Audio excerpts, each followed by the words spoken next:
Hello, everyone.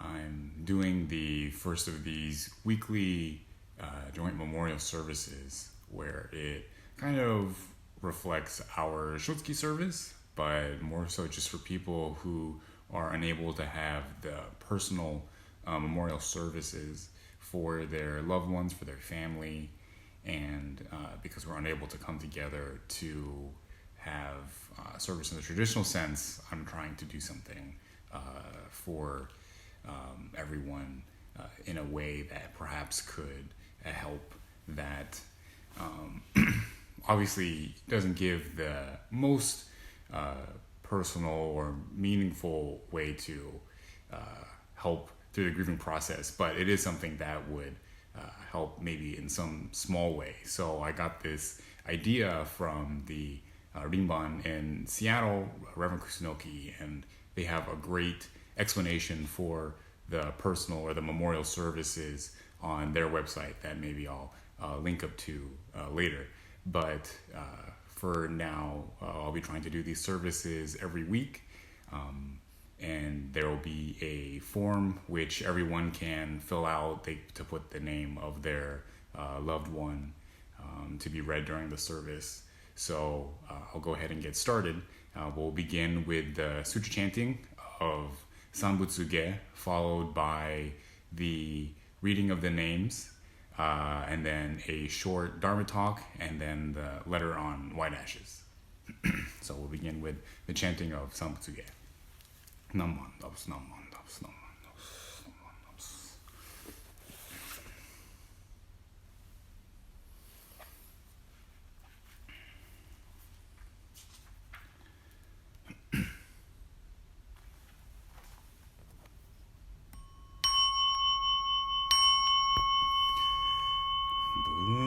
仏領儒教三仏芸高原義義異人無極如善妙無用当社日月万に修行遠慮開室音名有脈十目如来予言朝鮮無輪小学大音購入寺法開門精進三昧知恵意徳無量修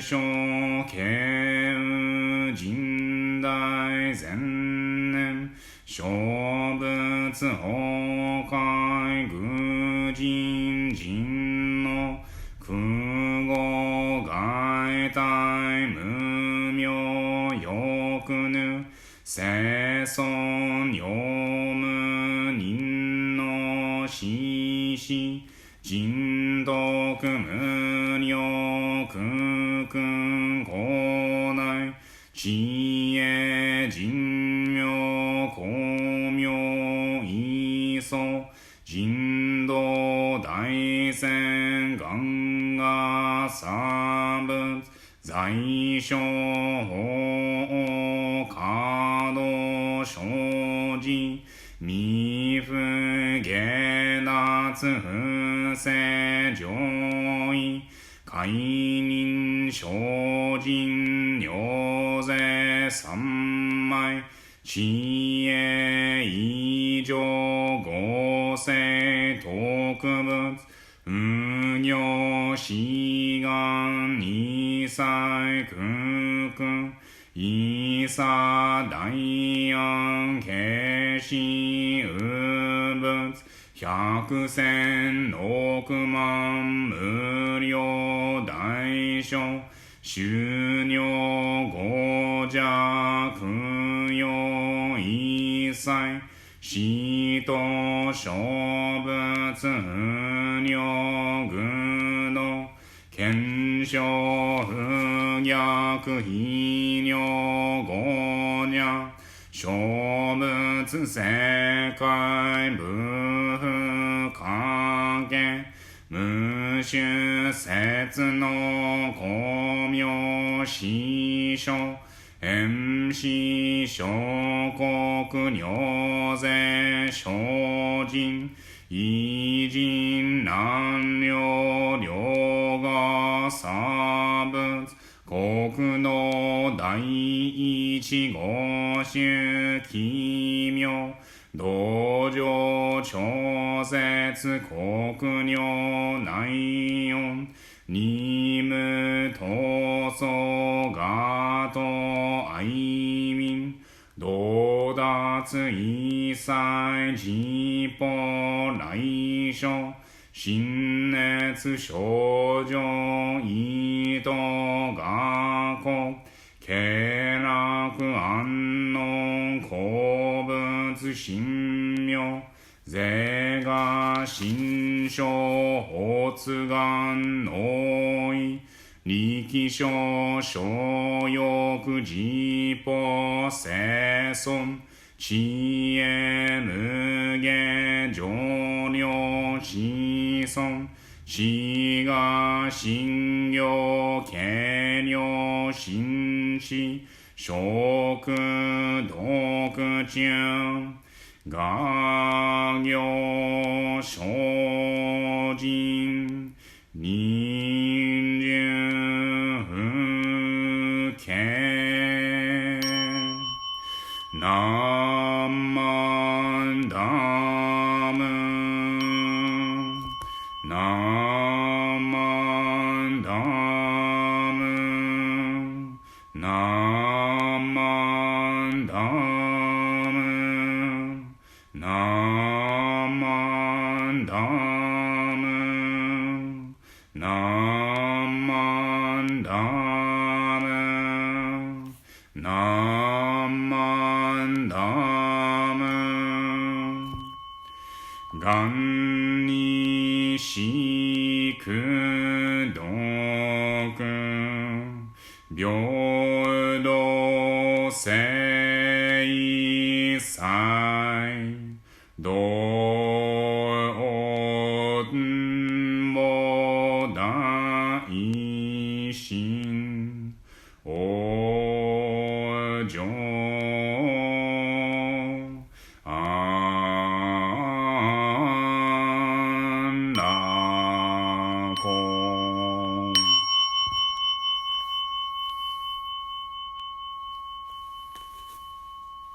Namandavs, namandavs, namandavs, namandavs, namandavs. Now I'll read the names. So the names of the loved ones that we're remembering today. Marlene Ayako Itagaki. Goichi Hamamoto. Kazue Kashiwada. Clara Kaihara. Mei Ken. Miyoko Omoto. Ellen Weber. And Robert Ryan. Namo Amida Butsu. Namo Amida Butsu. Namo Amida Butsu. Namandavs, namandavs, namandavs, namandavs. Okay, so now I'll give a short talk. I think it's obviously very difficult for everyone to cope with what's going on right now, and even more so for those people who have lost loved ones during this time. Many people may have passed away suddenly, and that of course is very difficult. And also I know that there's people who have lost loved ones that maybe were already suffering a good amount, and so they kind of saw it coming. But of course, we are never prepared really for when someone leaves us. And I think it can be very difficult, even more so, when we lose someone who we look to for guidance, for help, for love, especially someone in the family that's maybe a matriarch or a patriarch, someone who really helps guide the family. When we lose someone like that, it can be especially hard because usually that would be the person that we go to for some kind of guidance.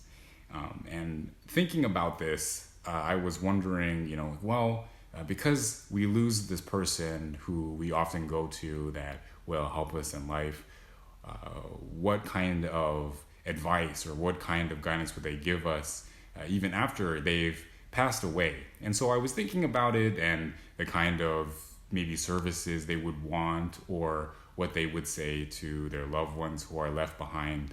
And I think especially for a lot of the generation that was very heavily involved in temple and probably even more so understanding of the Buddhist teachings, they wouldn't really want to make it about themselves. They wouldn't be, celebrate all my accomplishments or have this huge party in my honor. They wouldn't be thinking about themselves. Rather, they would be thinking about the well-being of everyone else. That's just the kind of nature, the kind of people that they are, especially, these people who really are looking out for the entire family. They're constantly thinking about what they can do for the family, whether it's getting them together or making them a big meal, whatever it is that they can do to help make the rest of the family feel better. That's what they really cared and lived for. And so I think even after passing away, even after losing their physical form, they still would want everyone to be okay, everyone to continue to live and be healthy and be happy. So the nature of this feeling, I think, is embodied in a song that I've heard.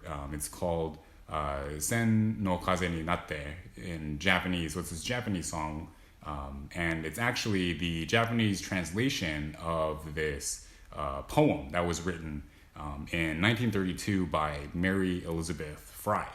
So a little bit of that history with me in that song. I heard it a while back, but it didn't really, hit me as hard until more recently when I was in the Central Valley working as a minister before I came to Sacramento, so very early on. And it wasn't my first Hatsubon service, but I believe my second Hatsubon service there, because my first year I was still working a lot with the other ministers, training and learning. But my second year there, I was taking more responsibilities on my own. And so at Fresno, at their Hatsubon service, they have this slideshow that goes, and it has the pictures of people that have passed away that year, and it has their names. It's very nice, I think, for the family to see and to be recognized. And my second year there, because I had taken up a lot of more funerals on my own, watching that slideshow was very moving. It really made me sad, because what came flooding back was all the emotions that I had going to these different memorial services, the different funerals, talking to the family and hearing, the hurt that they had, the sadness that they had. Hopefully I'm getting a little choked up right now just thinking about it. But having all of those feelings come back from, an entire year of doing memorial services, and then just kind of hit me at one point, it was very, very moving for me, just to realize how much of the families were touched by death, touched by impermanence, and how they had to work through it. And I was lucky enough. It was really an amazing opportunity for me to be able to try to help those families, and to be able to come into contact with them at such a important part in their lives. So that's kind of my real big connection to this song, and that's why it's meaningful to me. And I know our choir here has also sang it, and so when I hear that song, there's this kind of real emotional connection that I have to it. But anyway, going back to my point, the meaning of the song, I think, is really what embodies what our loved ones would say to us after they passed away. So the poem goes like this. Do not stand at my grave and weep. I am not there. I do not sleep. I am 1,000 winds that blow. I am the diamond glints on snow. I am the sunlight on ripened grain. I am the gentle autumn rain. When you awaken in the morning's hush, I am the swift, uplifting rush of quiet birds in circled flight. I am the soft stars that shine at night. Do not stand at my grave and cry. I am not there. I did not die. So that's the poem, and I think obviously as a poem we don't want to take it literally, in that when they say do not stand at my grave and weep, it doesn't mean that no crying is allowed. Obviously we're sad and we have to express those emotions, and these forms of sadness is an expression of how much we love that person. And in the same way, literally they're not the 1,000 winds that blow, right? So we shouldn't be thinking like, oh, I can't pollute the air because that's my grandma, and so we don't want to pollute her spirit or anything. But it's not that so much as it is when someone passes away, they aren't that body, that they aren't limited to that. Rather, instead of being limited to a physical form when someone passes away, they continue to live on through all these things around us, through the people, the experiences, memories that we have that bring up. And so this kind of guidance that we get, this advice that we receive from people who have passed away is, yes, I've passed away. Yes, it's sad. And you have to go through this mourning period. You have to grieve. You have to be sad. But at the same time, because my physical form is there, I'm not dead to you completely. I'm not just vanishing off this earth. I still continue to live on. And if we understand that, if we recognize that kind of sentiment that our loved ones give us, then it can help to give us that kind of strength or that kind of courage to continue to keep living, to continue to try to be happy, to try to live our best life, because ultimately that's what they wanted for us when they were living. And even after they pass away, they still continue to want us to keep living as healthy and as happy as we can. So I hope during this very difficult time, even though we lose our loved ones and even though we aren't able to have the traditional service that maybe we want, that maybe even that they would wanted, at the end of it all, we recognize that the best way that we can honor them, the best way that we can help to honor their memory and the life that they've given us, is to continue to try to live the best life that we can. So in spite of all the circumstances, I hope everyone continues to live as healthy, as happy, and as safely as we can, because it is exactly as our loved ones would have wished. If you could please join me in Gassho. Namo Amida Butsu. Namo Amida Butsu. Namo Amida Butsu. Namo Amida Butsu.